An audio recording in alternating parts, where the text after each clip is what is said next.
আসসালামু আলাইকুম, কেমন আছেন সবাই? আশা করি সবাই ভালো আছেন। যে যেখান থেকেই ভিডিওটি দেখছেন সবাইকে শুভেচ্ছা জানাচ্ছি। আজকের ভিডিওতে জানিয়ে দিব কুয়েতের সর্বশেষ খবর। প্রথমেই জানিয়ে দিচ্ছি একটি গুরুত্বপূর্ণ আপডেট।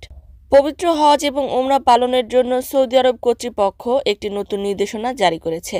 2025 সালে সকল ওমরা পালনকারী যাত্রীদের নতুন ভাইরাসের ভ্যাকসিন কোয়াড্রিভ্যালেন্ট নিসেরিয়া মেনিনজাইটিস গ্রহণ করতে হবে এবং এটি বাধ্যতামূলক। 1 বছরের উপরে বয়সী শিশু থেকে সকল বয়সীদের জন্য এই ভ্যাকসিন গ্রহণ করা বাধ্যতামূলক।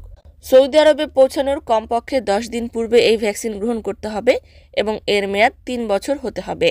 শুধুমাত্র ওমরা করতেই নয়, এমনকি মসজিদের নববী পরিদর্শনকালে অন্যান্য কাগজপত্রের সাথে এই ভ্যাকসিনের প্রশংসাপত্র বা সার্টিফিকেটও সাথে রাখতে হবে।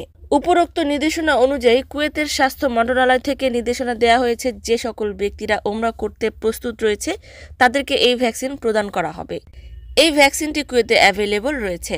সকল সরকারি হসপিটালগুলোতে যেখানে সাধারণ ভ্যাকসিন প্রদান করা হয় সেখানে গিয়ে সকল ধরনের ওমরা যাত্রীরা এই ভ্যাকসিন গ্রহণ করতে পারবে।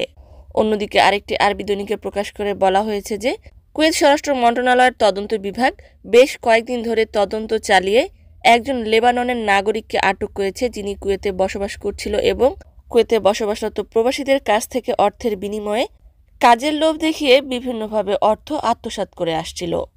গোপন তদন্তের ভিত্তিতে অভিযান চালিয়ে তাকে আটক করা হয়েছে। অপরদিকে কুয়েতের মহামান্য আমির শেখ মিশাল আল আহমেদ আল জাবের আল সাবাহ আগামীকাল মঙ্গলবার কুয়েত এবং ইউনাইটেড কিংডমের সাথে বন্ধুত্বপূর্ণ সম্পর্কের ভিত্তিতে গ্রেট ব্রিটেন এবং উত্তর যুক্তরাজ্যের মহামান্য রাজা তৃতীয় চার্লসের ব্যক্তিগত আমন্ত্রণে লন্ডনের উদ্দেশ্যে রওনা দিবেন। জানিয়ে দিচ্ছি একটি দুঃসংবাদ। মোহাম্মদ জামশেদ নামে একজন কুয়েত প্রবাসী বাংলাদেশি রেমিটেন্স যোদ্ধা মৃত্যুবরণ করেছেন। ইন্না লিল্লাহি ওয়া ইন্না ইলাইহি রাজিউন। তিনি কুয়েতের হাসাবিয়াতে থাকতেন। বাংলাদেশে তার বাড়ি ছিল চট্টগ্রামের সন্দ্বীপ থানায়। আল্লাহ পাক তাকে জান্নাতুল ফেরদাউস দান করুন।